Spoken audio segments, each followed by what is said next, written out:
আমাদের দেশে একটা কথা প্রচলিত আছে, ওলামা হজরতের কাছে দোয়ার জন্য যাই। ওলামা হজরতদের কাছে দোয়ার জন্য যাইতে আপনারা কি বলছে? কোথায় পাইছে নির্দেশ? কোরআন হাদিসে কোথাও বলা নাই আলেমদের কাছে দোয়ার জন্য যান। দোয়ার জন্য যাওয়ার দরকার হয় না, দোয়ার জন্য যাওয়ার দরকার হয়। আপনি যদি চান আপনার জন্য সব আলেমরা দোয়া করুক, তো একটা পলিসি আছে। পলিসিটা হলো এই, আপনি নিজে সৎ হয়ে যান, নিজে ভালো হয়ে যান। আপনি যদি নিজে ভালো হয়ে যান তাহলে অটোমেটিক সবার দোয়া আপনার জন্য আসবে। কিভাবে অটোমেটিক দোয়া আসবে? আমরা সবাই নামাজে আত্তাহিয়াতু পড়ি না? আত্তাহিয়াতুর একটা অংশ আছে, আসসালামু আলাইনা ওয়া আলা ইবাদিহিল্লাহিস সালিহিন। এর অর্থ কি? আসসালামু আলাইনা মানে আমাদের প্রতি আল্লাহ আপনি শান্তি বর্ষণ করুন, এবং ওয়া আলা ইবাদিল্লাহিস সালিহিন, এবং আল্লাহর যত ভালো বান্দা আছেন, সৎ কর্মশীল যত বান্দা আছেন, সালেহ যত বান্দা আছেন, সবার প্রতি শান্তি বর্ষিত হোক। তাহলে যত মানুষ পৃথিবীতে নামাজ পড়ছে, বাইতুল্লাহ, মদিনায়, মসজিদে আকসায়, বড় ছোট মসজিদে, পৃথিবীর সকল মসজিদে, মসজিদের বাইরে নারী পুরুষ ছোট বড় ভালো মন্দ আলেম জালেম যত মানুষ নামাজ পড়ছে, সমস্ত মানুষ নামাজের মধ্যে বসে আপনার জন্য দোয়া করবে। শুধু আপনাকে কি করতে হবে? সালেহ হইতে হবে। আপনি ভালো হয়ে যান, দোয়া অটোমেটিক। দাওয়াত দিয়া, খাওয়াইয়া, হাদিয়া তোফা দিয়া, ফুসলেয়া ফাসলেয়া দোয়া নেওয়ার প্রয়োজন হবে না, দোয়া অটোমেটিক পেয়ে যাবেন। পদ্ধতি সোজা, শুধু কি করতে হবে? সালেহ হইতে হবে। এটাই তো কঠিন। নেককার হওয়াটাই তো কি। আমরা চাই আমি আমার জায়গায় স্টিল থাকবো, আমি যে অসৎ আছি আমি সেই জায়গায় দাঁড়ায় থাকবো, হুজুর দোয়া করে পার করে দেখ। ঠিক না ভাই? ঠিক। আমি আমার জায়গায় থাকবো, চুরি দাড়ি ডাকাতি, 2 নম্বরি, মিথ্যা, চগলখড়ি, গীবত, শেকায়েত, সামাজিক অশান্তি, এর পিছনে লাগা ওর পিছনে লাগা, যত রকমের বদভ্যাস আছে সব আপন জায়গাতে থাকবে। আমি শুধুমাত্র হুজুরের টাকা পয়সা দেবো, খাওয়া দেবো, হাদিয়া তোফা দেবো, হুজুর দোয়া করে আমার পার করে দিবে। ব্যাপারটা কি এত সহজ?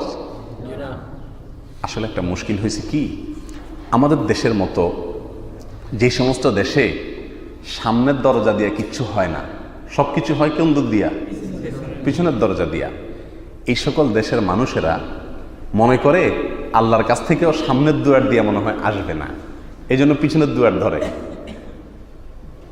আমল করেন জান্নাত নেন, আমল করেন আল্লাহর রহমত নেন, ভালো হয়ে যান, আল্লাহর অনুগ্রহ এমনি পেয়ে যাবেন, দোয়া এমনি চলে আসবে। এটা হলো সামনের দরজা, সদর দরজা।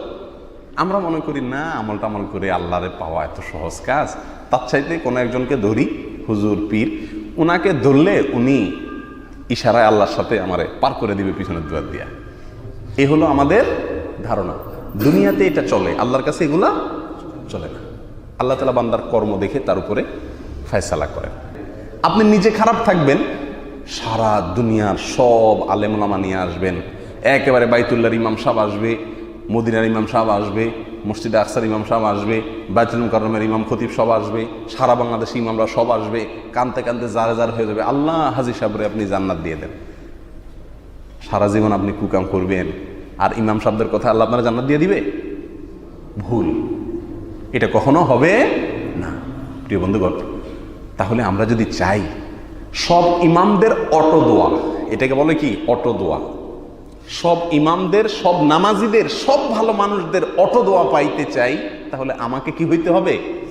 সালেহ, নেককার হইতে হবে।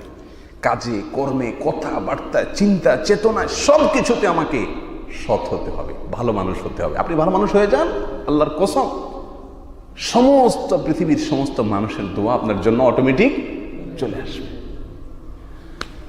অতএব বলছিলাম যে ওলামা একরামের কাছে দোয়ার জন্য যাব, এই কথা ভুল। কিসের জন্য যাব? শেখার জন্য যাব। এখন মানুষ শিখতে যায় না আলেমদের কাছ থেকে, মানুষ আলেমদের কাছে কিসের জন্য যায়? হুজুর দোয়া করেন। আমি বহু বছর ইমামতি করছি, জীবনে কোনোদিন শুনি নাই কেউ এসে বলছে যে হুজুর চলেন বাসায়, কি হয়েছে আমাদের পারিবারিক একটা বিষয়, একটু সেটাই সমাধান দরকার, চলেন। এটা শুনি নাই। তবে প্রতিদিনই মানুষ বলে চলেন একটু দাওয়াত খাই। ওলামারা যে কত বড় জায়গা, সেখান থেকে যে আমার নেওয়ার কত কিছু আছে সেটা আমরা বুঝি না। প্রিয় ভাইরা আমার, কোত্থেকে কি নিতে হবে, কার কাছ থেকে কি পাওয়ার আছে সেটা বুঝতে ভুলের কারণেই আজকে আমাদের এই অবস্থা। আপনি যদি দোয়া নিতে চান আপনার বাবা মার কাছে যান, দোয়ার জায়গা। কারণ এ ব্যাপারে হাদিসে প্রুফ আছে। রাসূল করিম সাল্লাল্লাহু আলাইহি ওয়াসাল্লাম স্পষ্টভাবে বলেছেন বাবার দোয়া সন্তানের জন্য, এটা মিস হয় না। আপনি হুজুরে যে হাদিয়া তোফা দিচ্ছেন, খাওয়াচ্ছেন, ফুসলাচ্ছেন, ওই জায়গায় টাকা নষ্ট না করে বাবার হাত পা টিপেন, মায়ের কাছে যান, সেখান থেকে আপনি তাদের মুখ দিয়া তাদের অন্তর দিয়া দোয়া বাইর করান, ওইটা আপনার জন্য কাজে লেগে যাবে ইনশাআল্লাহ। আল্লাহ তাআলা আমাদেরকে বোঝার তৌফিক দান করুন।